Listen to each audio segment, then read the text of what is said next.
Conventions. When otaku prove that even though they're out of shape, pale as fuck, and not good at being around people, they have the spirit of a samurai warrior and will fight through all of the pain to get to the merchandise they love. Which is what I'm saying. This episode was freaking great. The convention. I'm not sure if Komima is a real thing or if it's supposed to be like Komiket or the Fujoshi version of Komiket. I don't know. I do not understand the Japanese convention scene, to be honest. So I'm just going to leave that alone. All I know is this was kind of amazing. Because I remember those days of going to conventions and especially exactly what Sakaguchi did when he was on the train. It's just suddenly like, wow, I feel so at ease. Because you're suddenly surrounded by cosplayers and people with lots of anime merchandise hanging off their bags and just weird clothing in general. It's just like, I'm home. I'm with my people now. You know exactly who's heading to the convention center. Oh man. This episode was great and it looked so intense. I mean, like I was saying, the Japanese ones, they are so damn big. And God, Rumi was so damn prepared for it. She had like her own little flip chair. She had the hat on. She had cooling pads. Oh man, massive bottles of water. Damn, she was just so prepared for everything. Meanwhile, Sakaguchi was just like, normal cap, bag. It was such a different level of preparation. It was amazing. And, you know, it really separated the boys from the men. Or in this case, just the strong from the weak. Because actually, she won it. She's the girl. That whole line she dropped at the beginning when Sakaguchi tried to invite Nakamura was just amazing. Like, he's not an otaku. He won't be able to survive the sun for 4 hours. Fight through massive queues to get what we love. It was just so powerful. So perfect.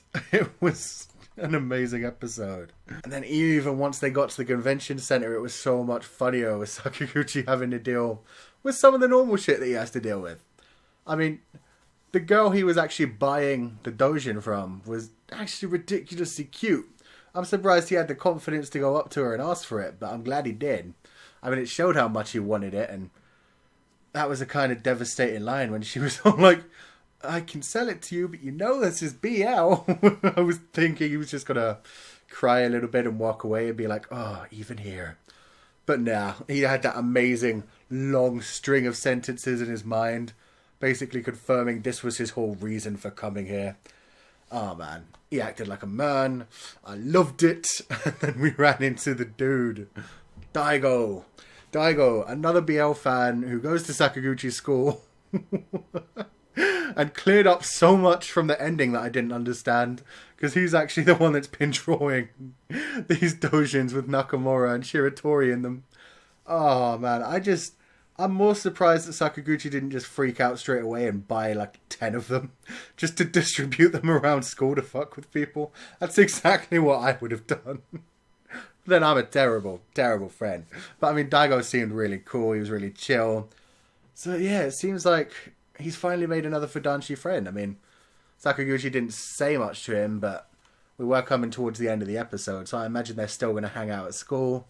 Especially since in the ending, there's that scene where, like, Daigo's holding him and Sakaguchi's just, like, looking left and right, like, no, help me! So I imagine at some point Daigo will either make moves for him or try to draw him into his manga, and either way, that's going to be hilarious.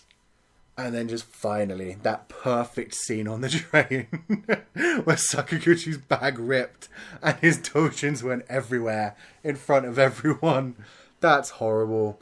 I mean, I don't know that feeling, but I do know the feeling of just carrying around manga in general with a bunch of like moe blob girls on it and just having to kind of hide your shame. And then when Rumi tried to offer him a bag that was just straight up BL all over the front, and he was just like, oi.